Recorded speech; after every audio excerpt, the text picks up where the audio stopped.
So thank you all for jumping on to join us. It's a very busy time for all of you. I know heading into the climate meeting season for every year. So wishing all of you well who will be traveling and participating in Baku, Azerbaijan, and all the various places. So for those new to this call, my name's Lisa, and I'm the director of the Better Futures Australia program. And we also have my excellent colleague Quimby on the call with us, and Kira will be joining shortly. So many of you did join us in Canberra last month for our third Better Futures Forum at the National Film and Sound Archive. And thank you again for those of you that made it. And also thank you to the sector working groups and advisory committee members that really helped shape that and make it a really positive experience. And I'm still hearing some collaborations on some pieces out of that. So that was really a really positive event for us. So thank you again. So today, our roundtable, we have a few updates off the back of the Better Futures Forum in terms of our advocacy priorities for coming months. We've got a few key things on the agenda, which I'm sure most of you are watching closely. So COP29 and our Minister Bowen's annual climate statement are due.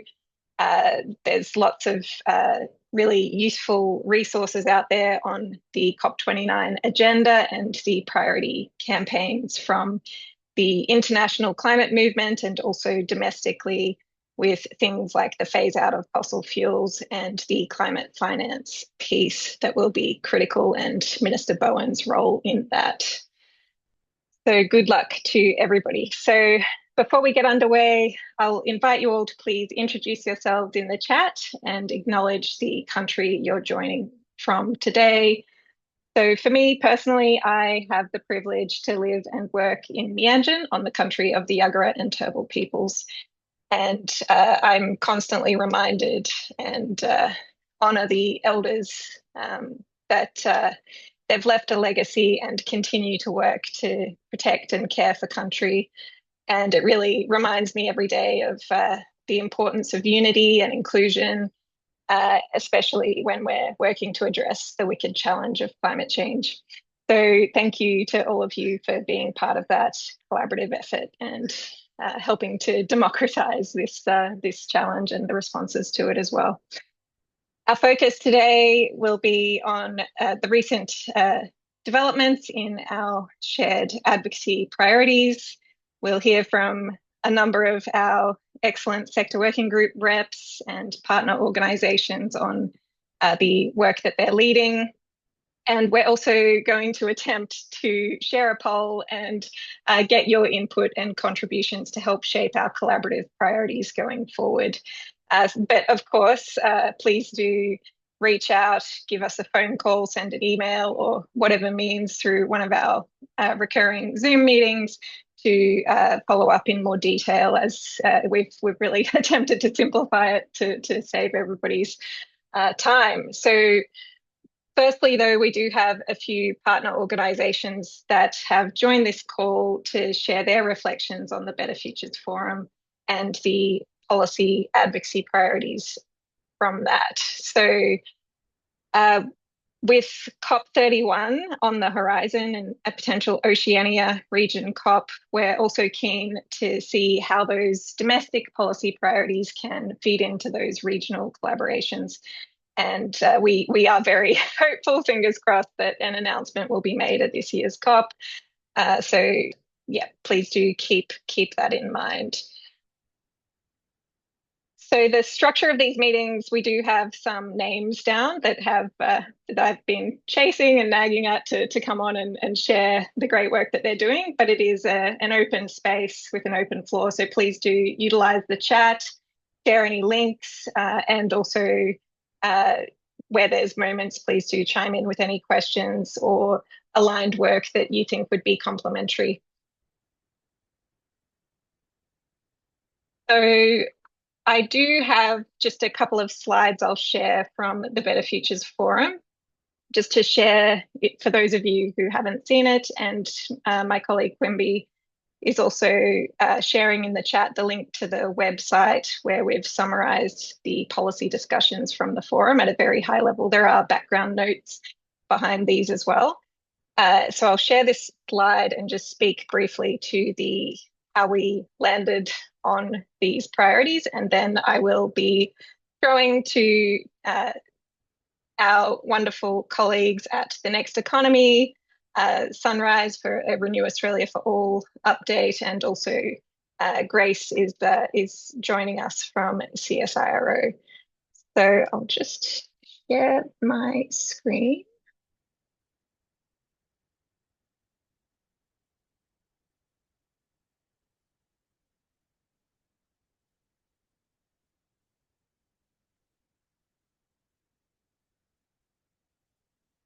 Apologies, all my internet seems to be lagging a little bit today, so hopefully that comes through okay.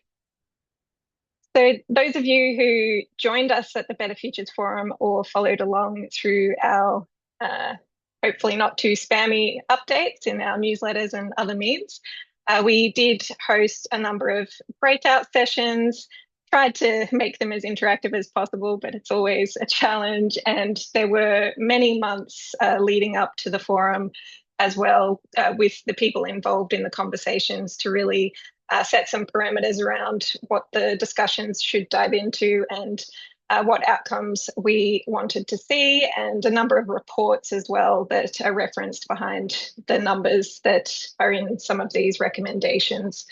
So the Repowering Homes was aligned with the Renew Australia for All campaign that was launched during the week of the forum. So the cost of living relief and reducing energy bills for Australians is a central narrative to that piece. Many of you are likely partners to the Renew Australia for All coalition. If you have any questions about that, you can ask Sorthan, who is joining us to give a quick update on that. And the climate ready communities, similarly, Renew Australia for All are working on a campaign plan for the National Adaptation Plan consultation and engagement around that, with the delays linking into the election and other pieces. So we're hoping to keep a close eye on that and incorporate that into our pre-budget submissions with some shared messaging and shared statements to help reinforce some of the more detailed budget submissions that and advocacy work that will be taking place through all of your excellent organisations. There's also the green metals and manufacturing piece that is the third Renew Australia for All focus area, and some great work underway there, and a lot of great reports and analysis similarly underway with WWF's Green Iron Key report. It's a focus for colleagues at CSIRO and also for a lot of the organisations working in the renewable energy zones and heavy industry regions and their transition work.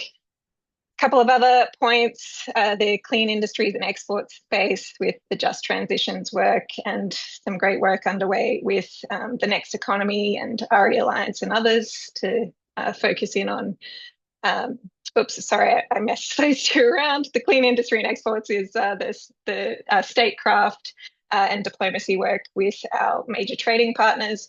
So some great work that came out through ANU and UNSW, and similarly with the WWF Green Iron Key for the economic opportunities piece and the materiality risks and the workforce risks if we don't mirror the Inflation Reduction Act and the level of investment being mobilised. So Beth, I'm sure you have some inputs on that from the investor group on climate change, Friends. The nature and land use, Debbie is on the call with the Wentworth group of concerned scientists. So there's a great nature repair blueprint and a lot of other work and contributions that went into that. And at the heart of that is really the disconnect between nature and biodiversity in Australia's national federal policy frameworks. And yeah, there's a real need that's been highlighted to integrate more of the biodiversity conservation, land use, and climate strategies and targets across all of the work that the departments are doing and across all levels of government similarly. The inclusive clean energy workforce, I'll leave Jackie and Seda to give an update on what's happening there. And then we had a beautiful, very short Talanoa that some excellent partners led, and a follow-up COP31 base camp that really highlighted the need for framing as an Oceania COP and centering communities in that, with prioritising the cover text of the phase out of fossil fuels and keeping 1.5 aligned. So I'll stop sharing my screen and I'll invite Jackie and Seda firstly to share their reflections and thoughts on what's next off the back of the forum. Thanks for joining us, guys. No worries. Thanks, Lisa, for that introduction and for the framing. We were really delighted to be invited alongside a lot of you to be participants at the Better Futures Forum. So I joined here today by my colleague Seda Kent. Seda's up in Brizzy. I'm down in central Western Victoria. We're both with an organisation called The Next Economy, and if you aren't familiar with our work or who we are, our team, we're a small not-for-profit that supports regions to transition to a climate resilient, regenerative and fair economy. And so we work with communities that are or will be most impacted by a changing climate, our biodiversity crisis, the breakdown of social systems, and efforts to decarbonise our economy. And we work with them to identify pathways and actions that they can take and can be taken to manage change and transformation in a way that builds economic, social, cultural, and environmental resilience.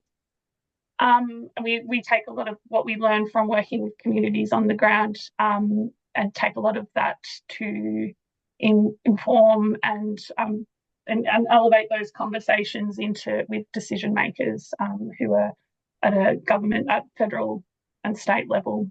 So often trying to elevate the voices of community members around what good and just transition looks like. Over the past year, we've been doing a piece of work exploring the opportunity to enhance equity, inclusion and diversity in the clean energy workforce in Australia as we all ramp up our efforts to develop that workforce. And it's quite a significant size of workforce that will be required. And so we were delighted to be able to host a discussion at the Better Futures Forum with some great guest panelists to hold space and for an insightful discussion around the topic and around the nuances regarding the barriers to greater meaningful participation and diverse participation in the workforce, as well as identify some practical examples of organisations and partnerships that are doing this work really well. So I'll pass over to Seda to just share a few of the insights from the discussion and how we're taking that forward. Thanks, Seda. Jackie, thank you. And if we could have the next slide, that'd be great. Thank you. Yeah, so thank you. We had a great session, and you'll see here we had Eleanor Gerard from the Institute of Sustainable Futures, Karina Davis from Jobs Bank, and Weza Chow from the Multicultural Leadership Initiative join us and you can see our director Amanda Cale there.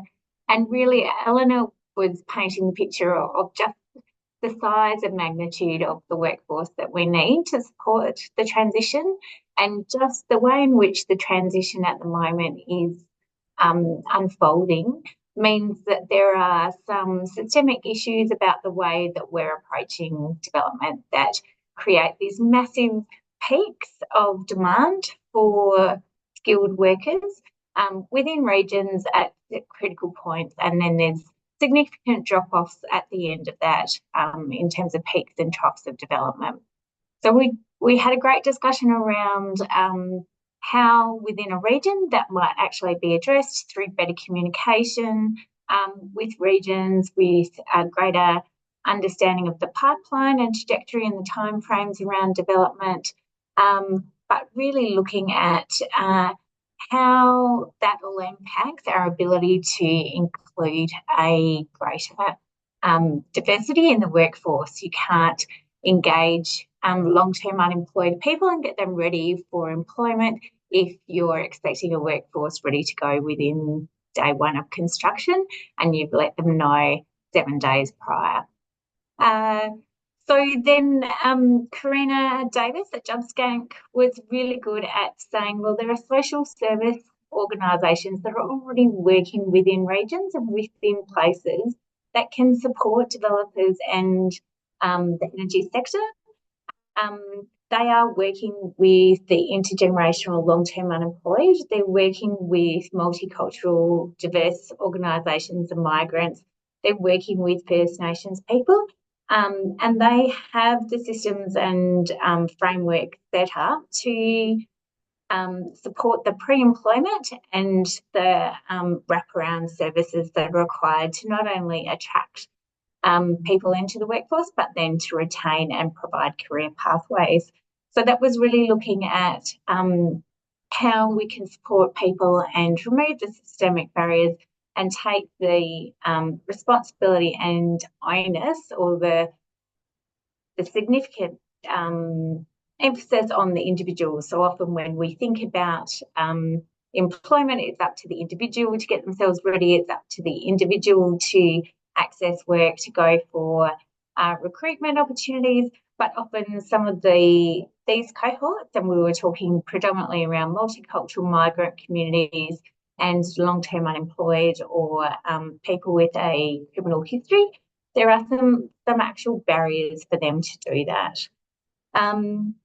Western Chow was great in talking around, there's a lot of myths around the multicultural community and the fact that while they don't often feel confident to speak or may not have the language to speak about climate change, that doesn't mean that they're not interested.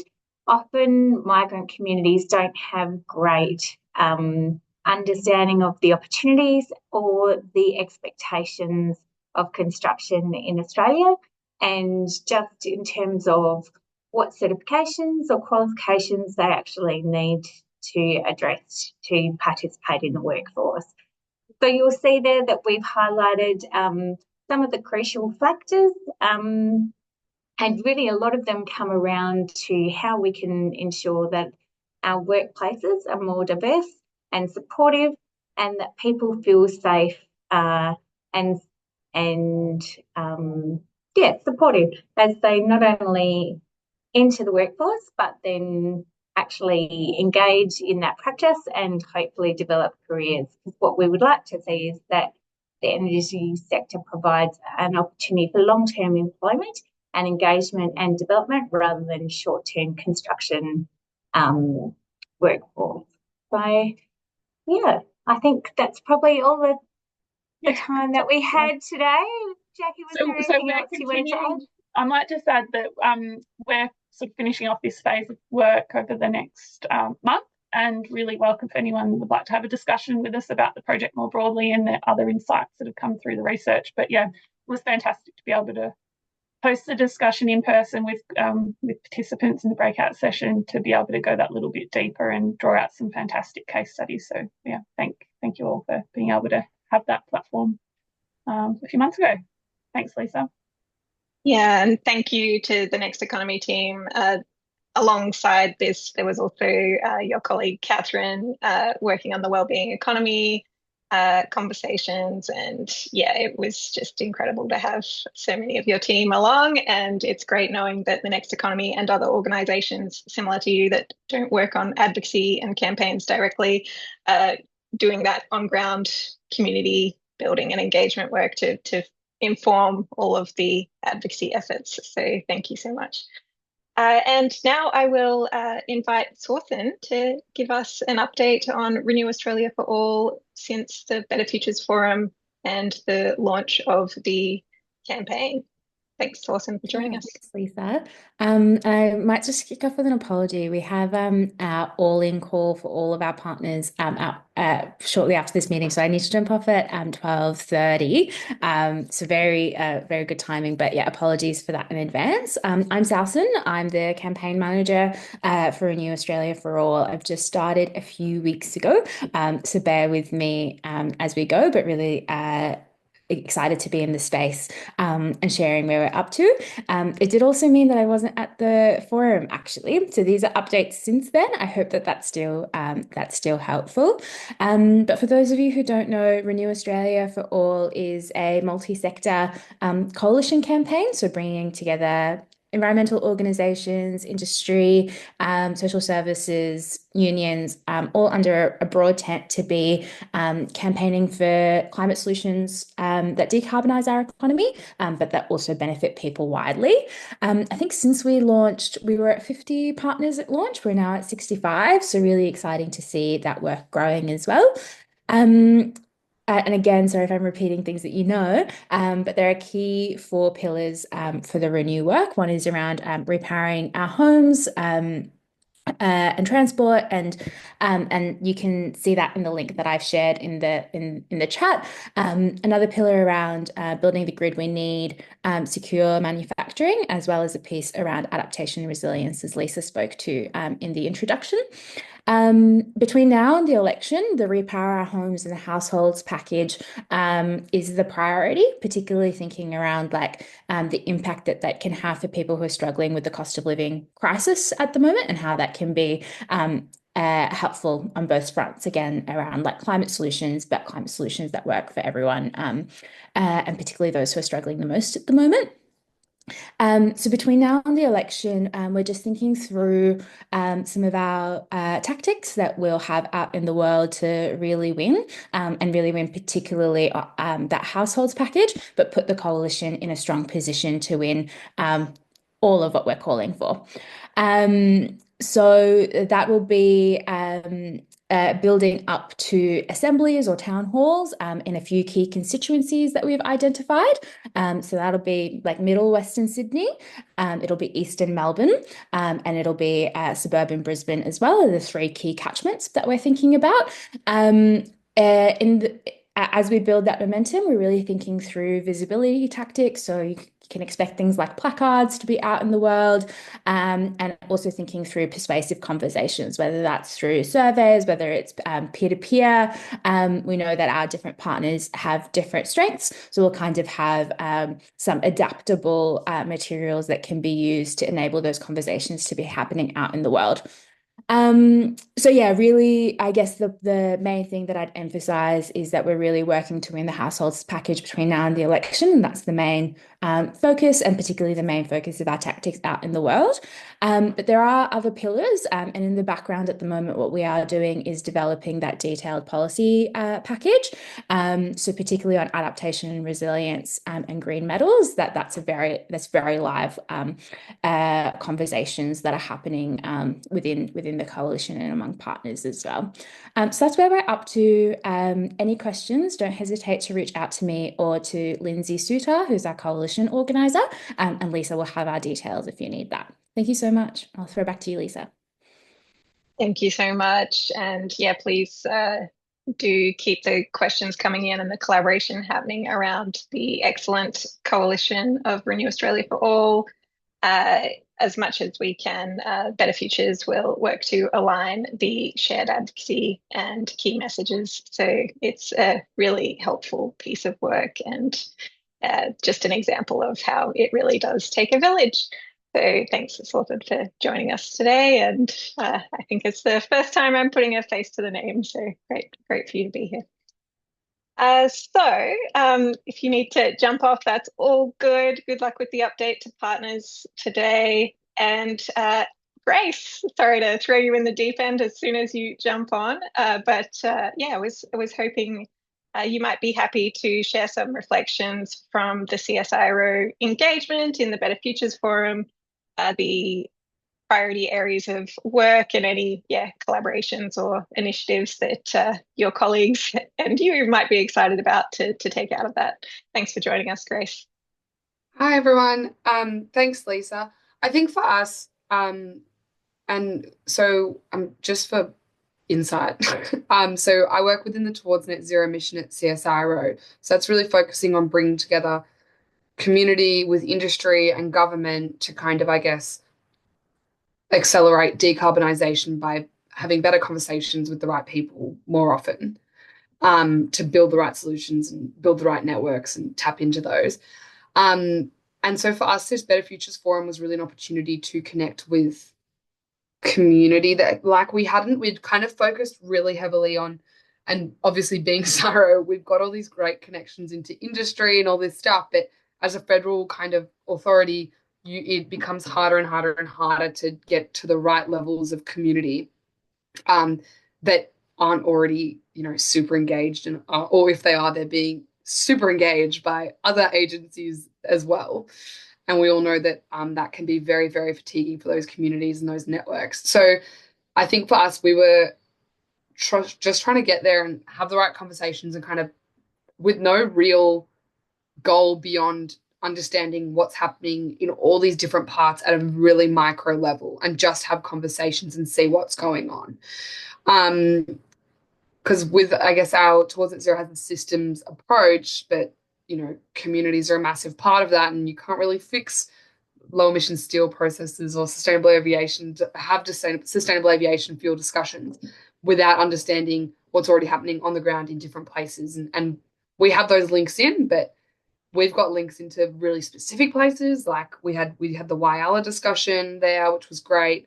But finding and understanding what's happening in different places and is really important too, so that we can either adapt things or kind of pivot. So that was really valuable to us, just from, I guess, a listening perspective, and having, fun, great chats with the right people as well. It was really good for us to hear those kind of community-led energy resilience and infrastructure shareholders versus stakeholder conversations, and where that's at and who's having those where. And I was able to kind of feed back a lot of that into our through our energy research unit back into that team that's kind of working more on that modeling of actual transmission infrastructure, but also how that we might be able to learn from those things and apply them to really specific contexts, like the work we're doing in Whyalla. So that was really useful. I think, what else have I got written here? Yeah, the regional collaboration as well, understanding what regions are working and communities are working together, kind of, I guess, level to level rather than up through people and kind of complex things like that. Real just human community connection stuff is really important for us. So that was really good to know and hear about. And yeah, I don't know if that made any sense. Bit of a waffle, but No, that it was was really really useful. helpful. Thanks, Grace. And just an observation I made with your colleague uh, in the green steel discussions, just highlighting that the forum brought in Penny from the Australian Maritime Union, that CSIRO, we all miss things, and they hadn't thought to reach out to the unions and the ports. So as part of the exports piece, so that was just really Exactly. positive to see that happen. So yeah, Yeah, thank you for that's a really good allowing point. that. No, thank you, Lisa. So thanks for joining us, Grace, and please do, reach out if we can help facilitate any continued engagement or collaboration in the very important work that you and your colleagues are doing. Great to have this connection. And similarly, everybody, if you have ideas or research and other work to feed into the work of the Net Zero Mission team, please do reach out, and we can hopefully make that happen. So that's great to have those reflections on the Better Futures Forum. And Kira has just jumped in to join us off the back of moderating another call. So thanks to Kira too for making that happen, being the main heart and mind, bringing that all together this year. Kira, was there anything you wanted to add from the takeouts from the forum before I get on to what's next for BFA? Yeah, I mean, I guess some of the feedback was that it would be great to have a more collaborative forum in the future, and we definitely did try to do that, but yeah, these roundtable discussions might potentially become face to face. The opportunity to do that in an in-person setting might help with those future discussions and updates. Yeah, thanks, Kira. So I will share my screen quickly again before I throw to our excellent sector representatives, and very aware, Scott and Andrew, I'll call you out that you both have other meetings you need to run to. So I'll put you both first up in the list. So I'll just quickly give you all an update on our working drafts. So this is very much to invite your feedback on where our thinking is going. So just a quick reminder on our theory of change for Better Futures Australia.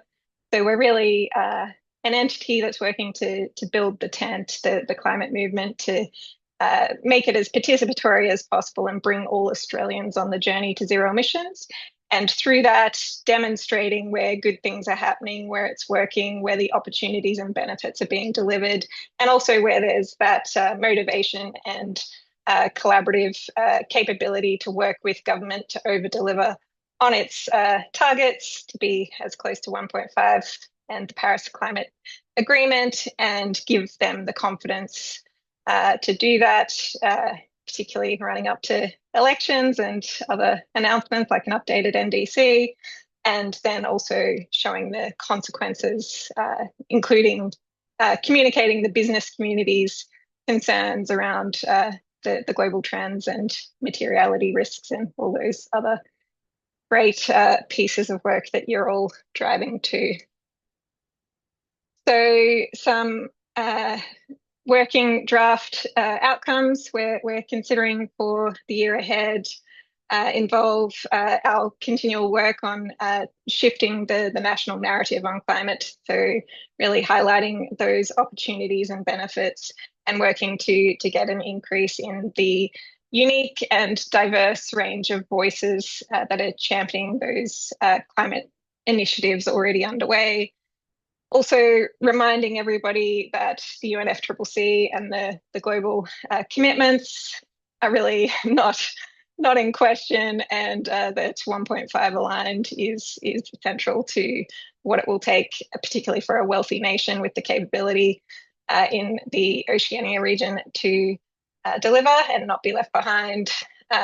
Also the continued coordination of our excellent sector working groups and doing what we can to coordinate meetings directly with policymakers, climate change authority, ministers, advisors, and others, and running forums. So we've been chasing, for example, the update from Frank Jotzo on the carbon leakage review, but the intel is that the industry lobby is pushing that back even further. So we'll keep chasing things like that, and the ACU updates and other pieces that'll be influencing all of our efforts.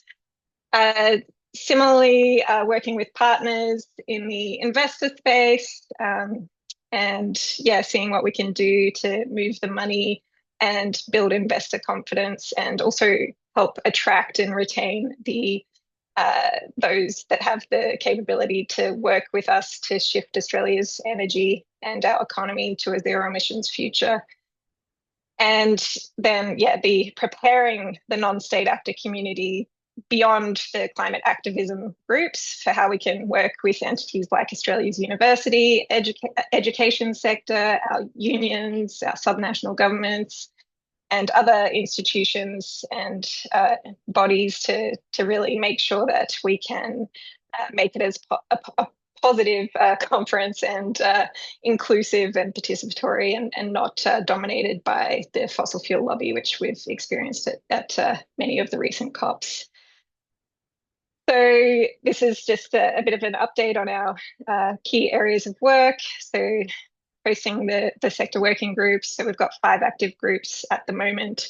The coordinated advocacy, our champions directory. So we're doing our best to bring in new voices and also connect them in. It's a bit tough monitoring our media at inbox and being given under a day to get back to them to connect in. Someone like Francis Wedden last week on the project for the work he's doing with carbon neutral lithium over in WA. So yeah, if there's any partners with capacity to work with us on things like that, we're very excited to see how we can do that better. And Beth is also on the call with their Climate Action Pays Off campaign, where we fed in some of our champions to give that an extra little boost, which is awesome. And similarly, keen to amplify great campaigns and events, partner on those where we can, and collaborate on any media outreach. So keen to look at any media releases and op-eds we might be able to work with you all on, particularly around the updated NDC and COP outcomes and Bowen's annual climate statement. A bit of a timeline, I'll share these slides with you. And that's pretty much it. And we will have we've also put together a quick poll as well. So I'll bring up the slides, and Quimby, if you could put those priority areas in the chat. We'll launch that poll quickly for everyone to get just a quick initial gut reaction, I suppose, for where you're feeling we have potential to shift the dial in the next 3 to 7 months, with May being a key milestone for us. Yep. So I just launched the poll. So it's a ranking poll. Hopefully this has worked, because I've never done one of these before, but just there are 7 choices, and you just rank them from 1, your top, to 7, your bottom choice. And if you need more context, I just put a link to the page on our website that elaborates a bit. I think we're going to give people 3 or 4 minutes. Is that right, Lisa? 2 or 3 minutes? Yeah, I'll set a timer for us.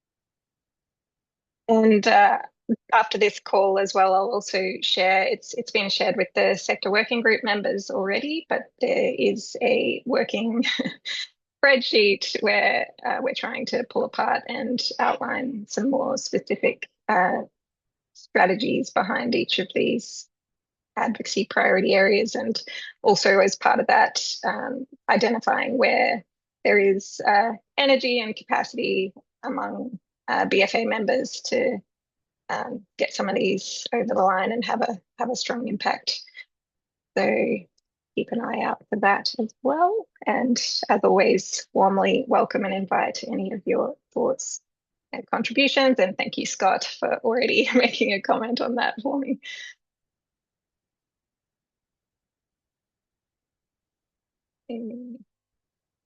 But 22 on the call, and I think I'm seeing 65% participating. Maybe some people are only half here with us. You good to close the poll, Quimby? Yeah, sure. Let me end it now. Okay.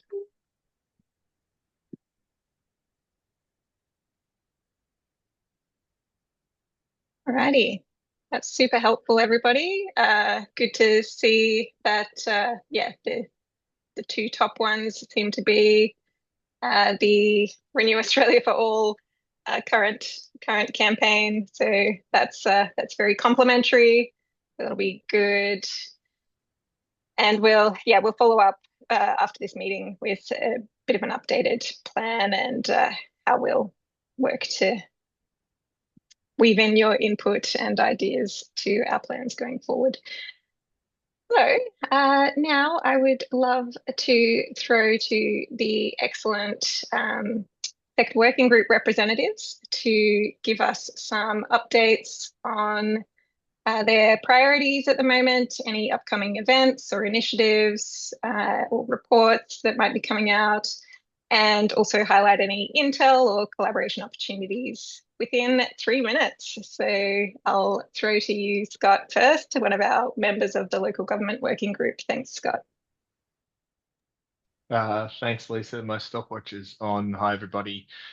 So those of you who attended the evening event at the Better Futures Forum would have seen that we launched the local government climate review with Minister Kirsty McBain that evening. So that was good.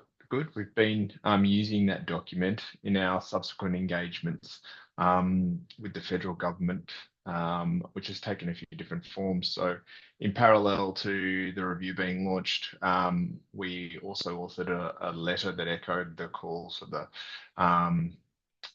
one developed by this group, calling for 1.5 aligned degree targets, but with the nuancing around setting up some sort of multi-level governance model by which 3 levels and sectors of government can come together on a sort of more collaborative and integrated framework of policy and implementation.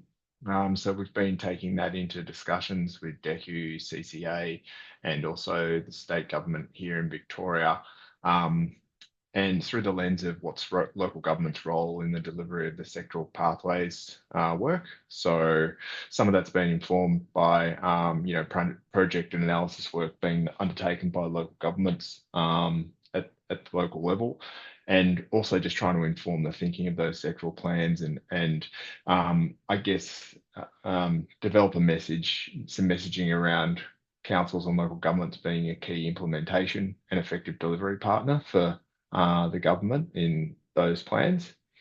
So those conversations are ongoing. So we've got another group meeting scheduled set up with DECU, CCA and DECA here at the end of this month, specifically to talk about a multi-level governance pilot and potentially with the framing of how to implement one of the sectoral level plans. So trying to flesh out who might be involved and who they can bring along for the journey, etc. And I guess that thinking's been informed by a broader coalition of partners across the sector, thinking about how we do set up a bit more of a coordinated national sort of policy platform in terms of local government views that don't use the regular channels. So that's happening, and we're also working with, a group of councils here in Victoria working with ACOS on a proposal to the federal government that sits under the RAFA and repowering households piece, and that's really about how to unlock upgrades for the vulnerable households. So it's the approach taken is about turbocharging existing programs and scaling up things that are already on the ground here in Victoria, and then eventually nationalising that approach. So we've got a briefing session set up with Bowen's office tomorrow, and then hopefully Wilson and PMO's office next week. So that's good, and I can see the news coming in. Just finally, we've got a webinar on local government role, and I'll put that in the chat so you can join. We've got Matt Keane coming. Yeah, I'll leave it there. Thanks. Thanks, Scott. Sorry, I messed up the timer app with the recording. Oh dear, technology, eh? All right, lots happening in the local gov sector as always, and a lot of champions behind all of that. So thanks, Scott, for that very helpful update. And now I will throw to Andrew from Business Council for Sustainable Development. Thanks, Andrew. Thank you, Lisa. Hi, everybody. I think it's true to say that business has gone into its cave at the moment. Very much big business is getting ready for its reporting and very focused on making sure that that reporting is credible, hopefully robust, but most importantly is ambitious. I think the last is probably unlikely, but hope springs eternal. So what you're seeing, I think, internationally and nationally is preparation for a lot of activity that's going on for 25 and into 26. And what I mean by that is, from our perspective, particularly in the BCSD world, our focus is more on COP30 rather than COP29, and the preparation for and the engagement with business around investable NDCs. I think that's going to be one of the opportunities for the corporate working group, looking at the sector pathways and talking about how we provide a form of engagement in relation to those going forward. You will have seen, hopefully, Tony Gawley and Impact X is hosting a session in relation to the land and I think forest sector, one coming up at the beginning of November. I think it's the week after next, or is it? Yeah, I think it's next week. And so I think those are the kinds of areas that business is looking to look at what the next phase is.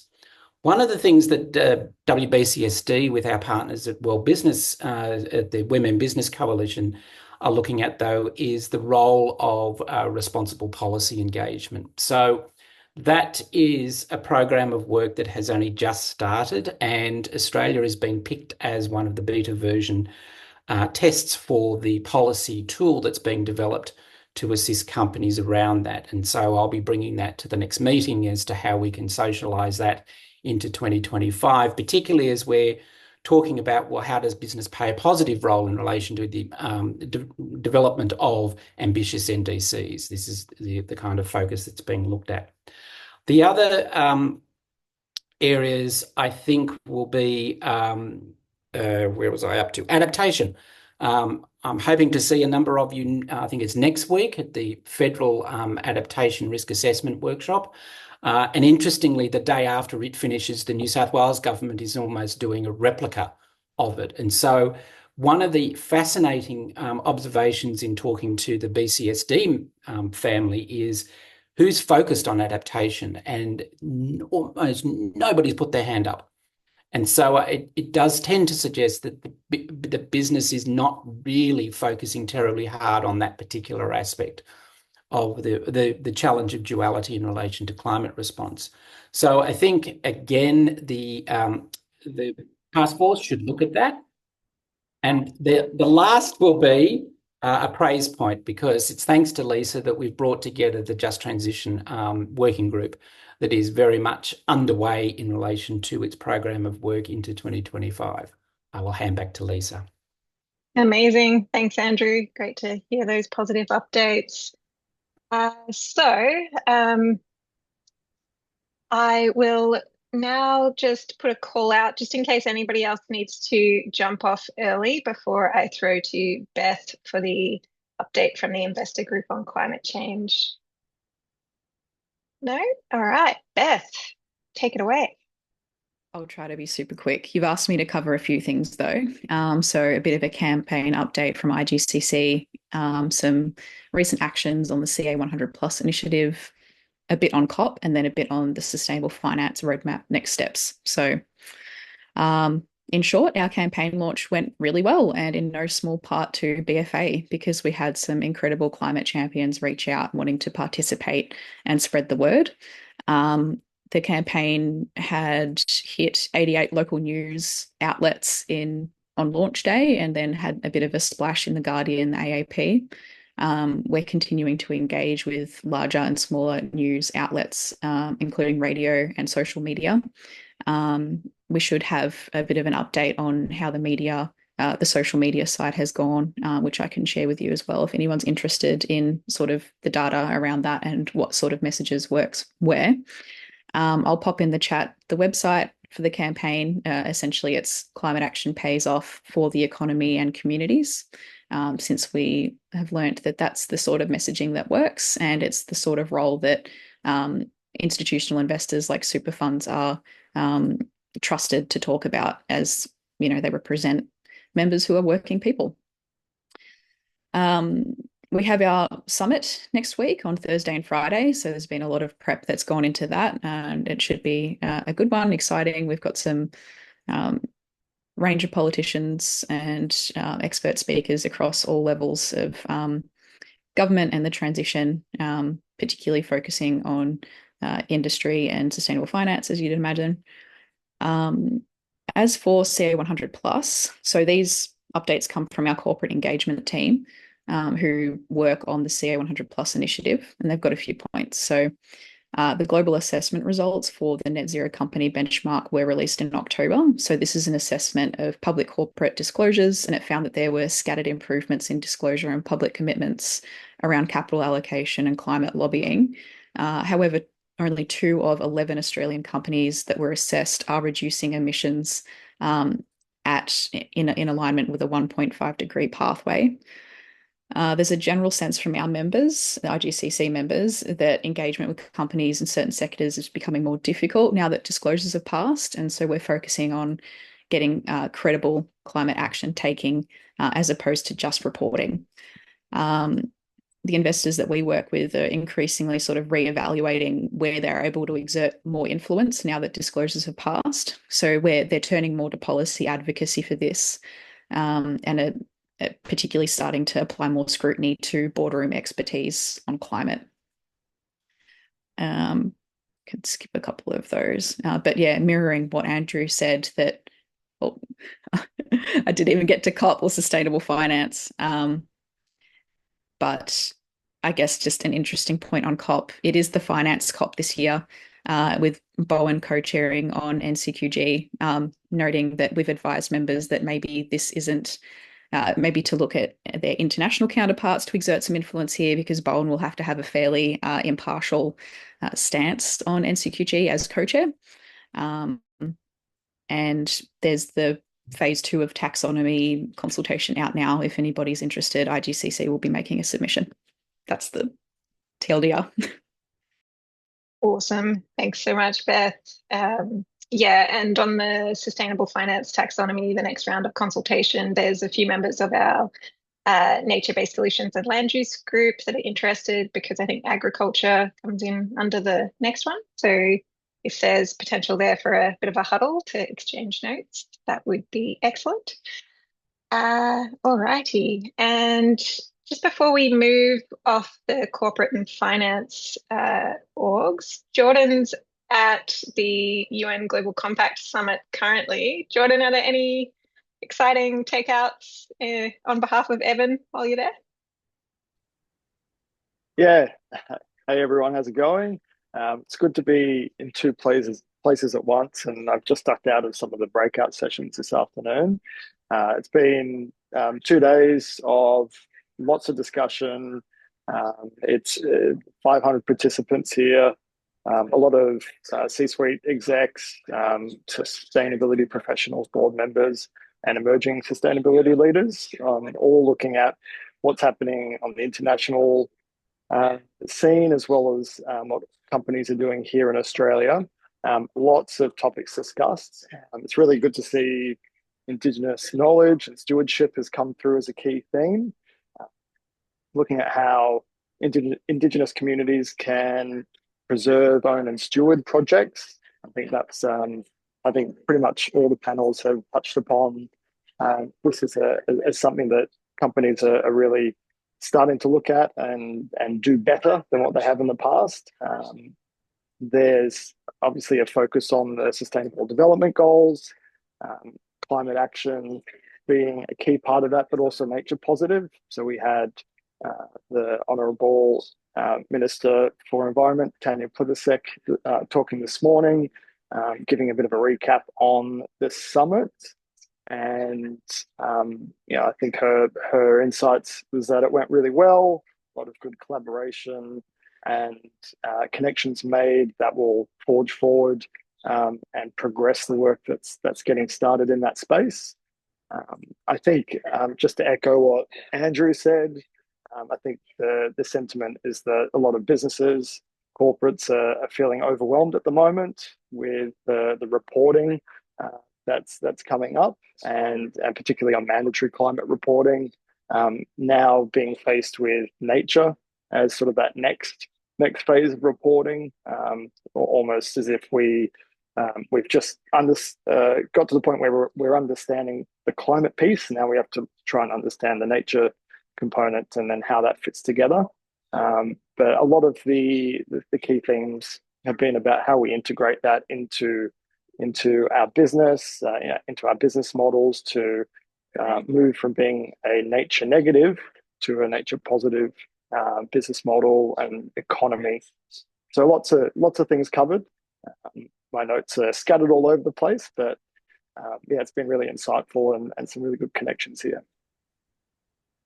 Thanks, Jordan, and happy birthday. There's a few messages in the chat for you.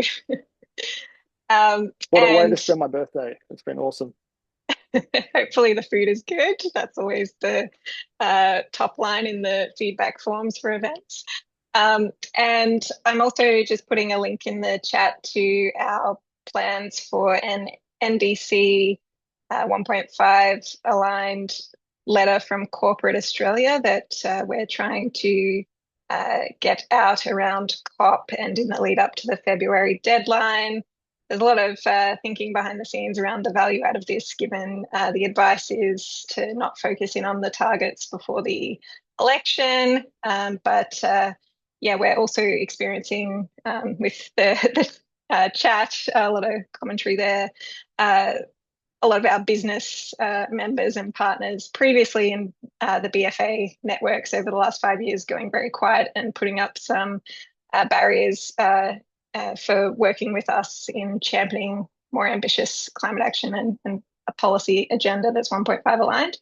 So we'd really love to brainstorm and hear any ideas for how we can be better in our value propositions and engaging Corporate Australia to keep playing a positive role in building the government's confidence to over-deliver on our climate targets. So please do reach out. And I saw Tom from ClimateWorks was on the call for a bit, but he might have dropped off.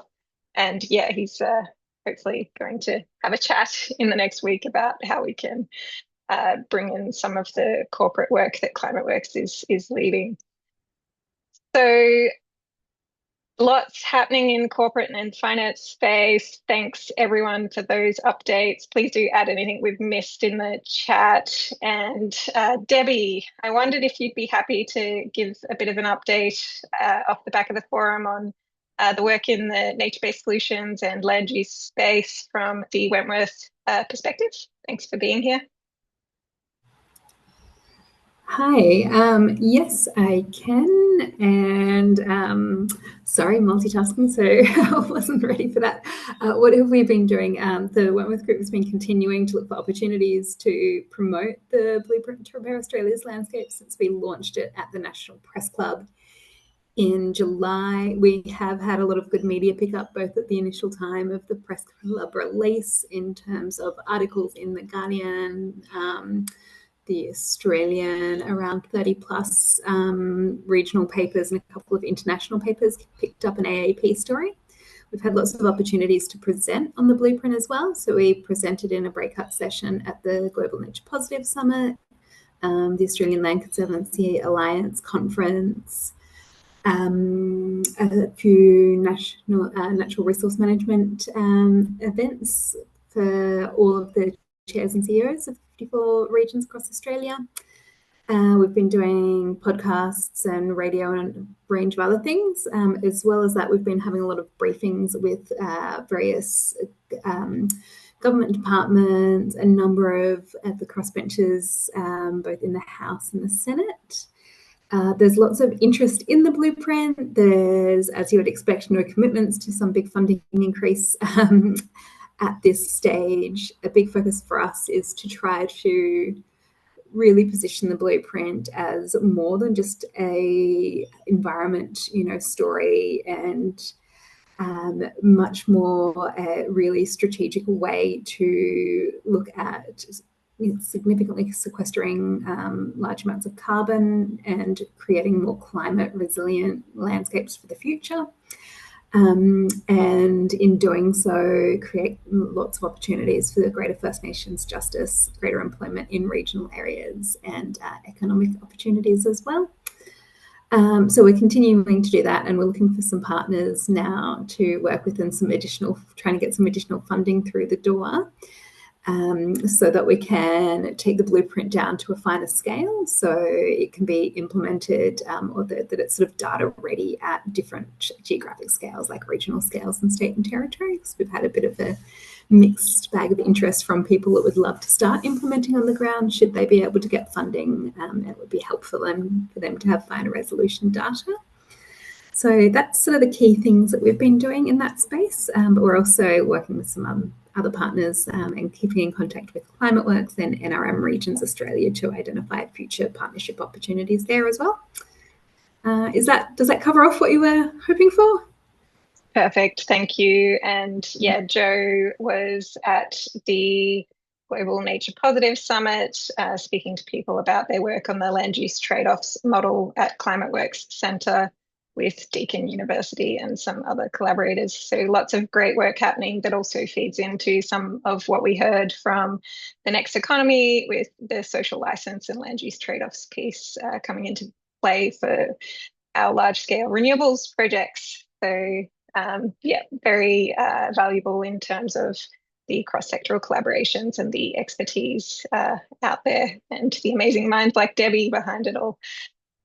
So I also wanted to call on Lily, another ClimateWorks colleague, but I think she's dropped off, to give a quick update on the transport working group. Oh, there you are, Lily. Sorry. I was off video, but here I am. Yeah, so I'm here to Lisa asked me to give an update on the transport working group, which I see a few members of that working group on the call today. So if I speak quick enough, I can yield some time if anyone wants to give specific updates on their activities. So the CANA/BFA Transport Working Group is eagerly awaiting the federal government's sector plan for transport, or the Transport and Infrastructure Net Zero Roadmap, which consultation for that roadmap was up through August. And the department received over 280 submissions to the roadmap. Many of our working group members submitted into that. So they're going through all of those, and we look forward to seeing the final draft. In addition to individual organization submissions, the CANA Transport Working Group, CANA BFA Transport Working Group, worked on a joint statement calling for some key actions in the plan, which about just over 50 organizations signed on to. That statement called for three main areas. The first, avoiding unnecessary travel as the first priority, supported through policies identified in the draft national urban policy. Second, shifting to cleaner modes, so through mode shift and increasing public and active transport, as well as moving freight on rail, and then subsequent investment and regulatory shifts to accommodate that. And then lastly, continuing to increase uptake of zero emissions vehicles. So that letter went to Minister King, and we received a response last month from Ian Porter, who's head of the director of the Net Zero Unit, on behalf of Minister King. So I consider that letter a success. Since then, the group continues their respective engagements, focusing on mode shift and increasing its zero emission vehicles. And most recently, several members of the group made submissions to the NZES proposed vehicle exemption, which was earlier this month. And I think I'll stop there. I've got about a minute left. If any transport working group members want to.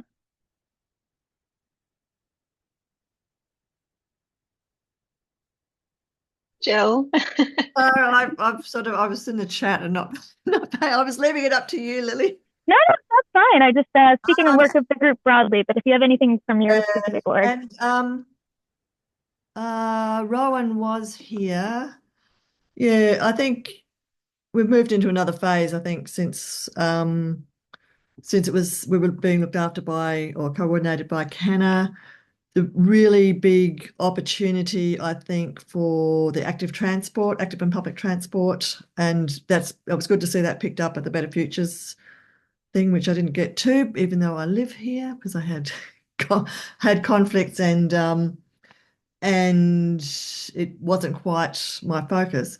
The other thing bring that health, that inclusivity of people with disabilities and older people, younger people, health in together, and also lining that up with the manufacturing and big business side of things with the ongoing shift to increasingly huge vehicles, which are also really, really dangerous and it's not just sending our climate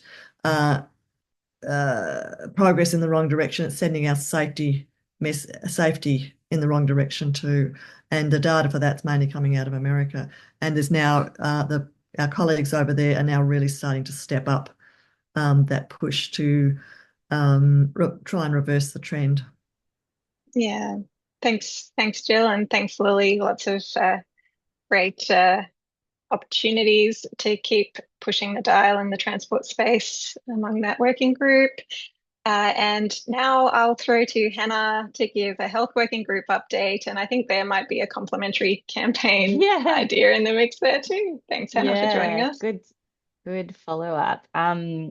Thank you, Lisa, and hello, everyone. I'm calling in from the Wurundjeri people here in Naarm. So the health working group, we had a couple of people attend Better Futures, including me, and it was great to see more, talking about the impacts, the climate impacts on health more and more in some of those conversations. I guess what's happening from our perspective is we've got, there was the Doctors for the Environment in Australia launched Fossil Fuels Impact on Health campaign at Parliament House a couple of months ago, and we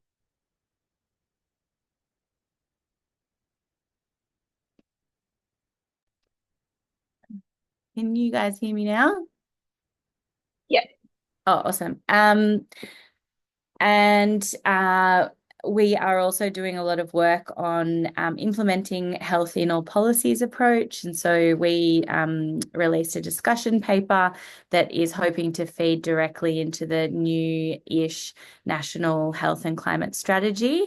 One of the main objectives of that strategy is to embed a health in all policies approach, although it's our understanding that the federal government doesn't really understand how to do that yet in practice, and it's certainly not being done currently.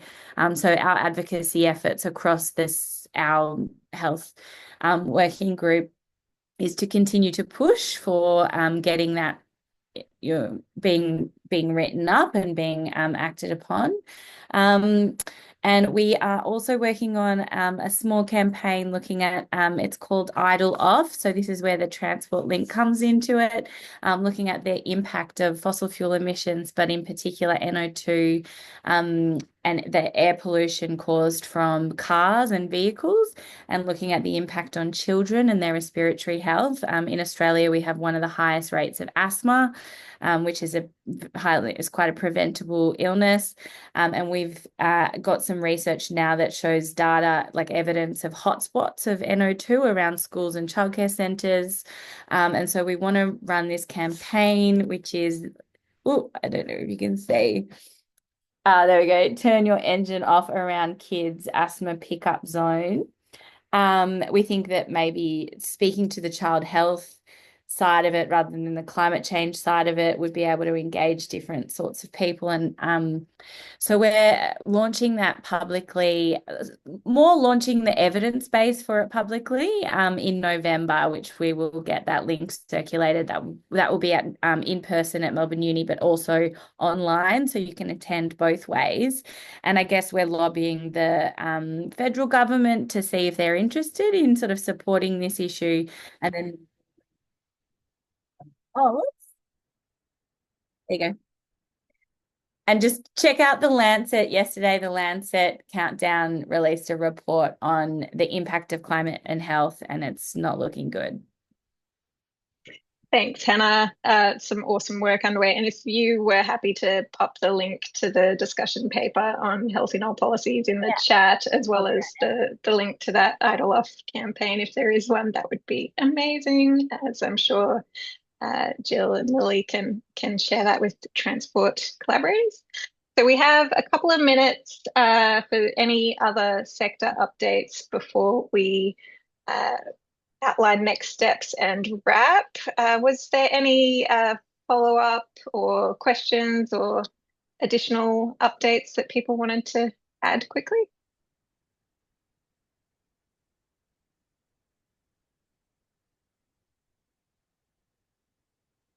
And Imogen, thanks for joining. You joined after Scott's update. He did mention the local gov climate review and the meetings that are happening around that. So that's all great.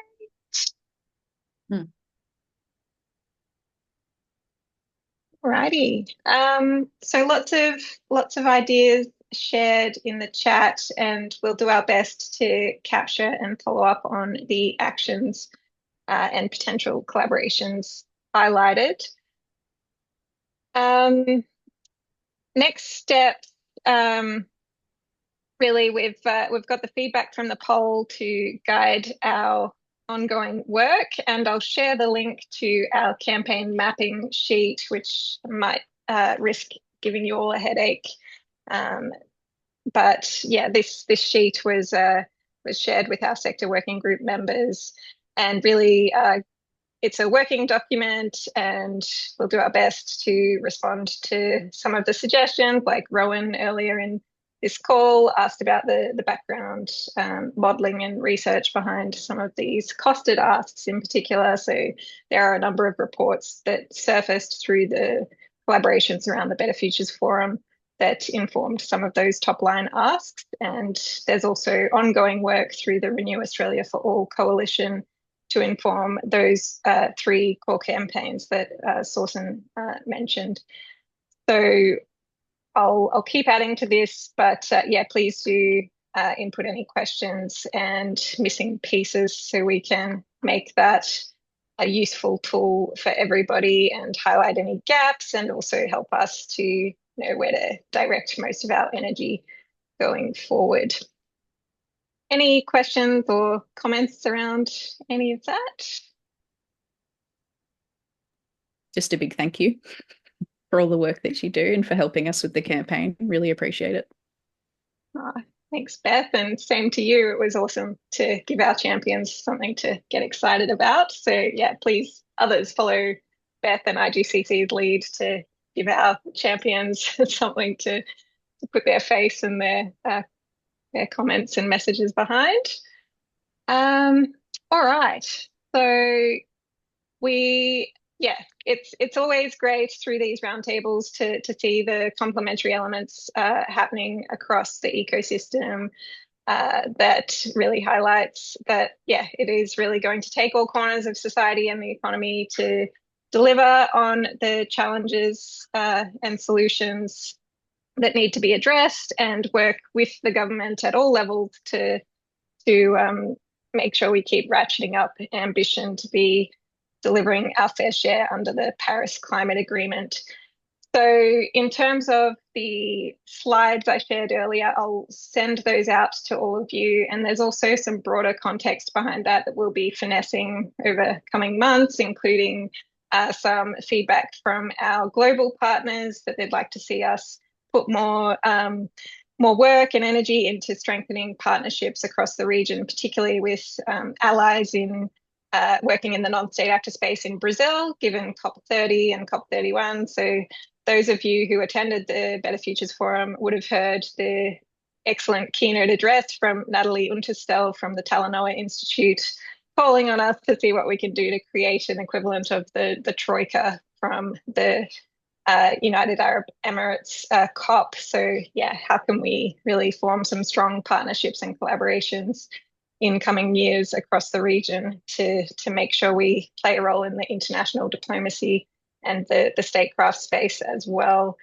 And there was a positive dialogue through the Talanoa and the COP31 base camp, led by our great colleague Alopi at Edmund Rice Centre and Thelma at the Multicultural Leadership Initiative, and others in the Pacific Island NGO world, that really highlighted that we can do a lot more and a lot better as a sector to shift the language away from the aid narrative to how can we work collaboratively to shift our regional economy and bring in industry bodies like the tourism sector was noted as an example to decarbonize the cruise ship industry and other big challenges that a lot of our Pacific Island neighbours rely on for their livelihoods.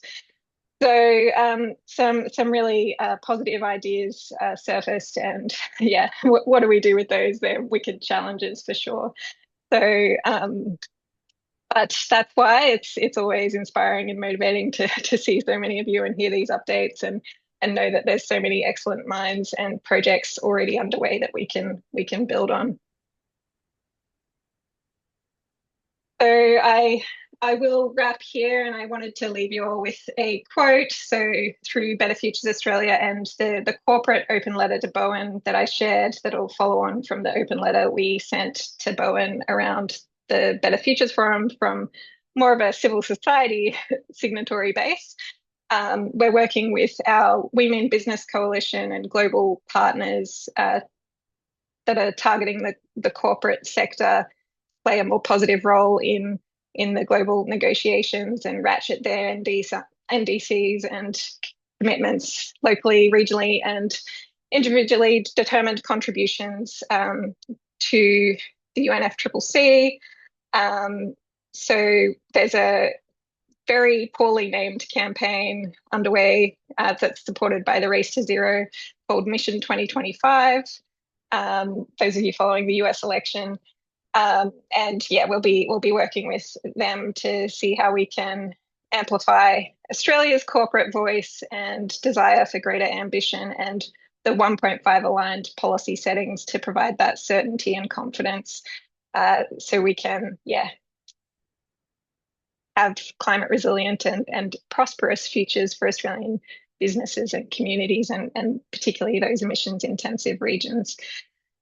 So a quote from Simon Steele, the exec sec at the UN Climate Change Group that's working on some of these non-state actor initiatives. The chorus of business leaders, investors and mayors calling for more ambition shows real economy actors are eagerly awaiting the bolder policy signals that will enable them to move faster, invest much more, and help ensure NDCs 3.0 fulfill their full potential as blueprints for stronger economies and fairer societies. So we'll really be doing what we can to support the global efforts to democratise the NDCs, increase participation, and in doing so, help domestically to increase the integrity, the transparency and accountability of corporate Australia and all levels of government to do what we can to over-deliver on our currently 2-week commitments. So it's great to have all the pieces across all the sectors, and let's keep this show on the road. Thank you all for all the awesome work you're doing. So next steps, we'll circulate a summary of this meeting, follow-up actions, and post the recording on YouTube and include that link. And please do reach out if there's any particular upcoming initiatives, like the free budget submissions we'll be pushing out through all our sector working groups, or the open letter or initiatives around the February NDC updates that any of you would love to support in any way. Very keen to collaborate. So please do reach out. Thanks all, and enjoy the rest of your week. See you soon.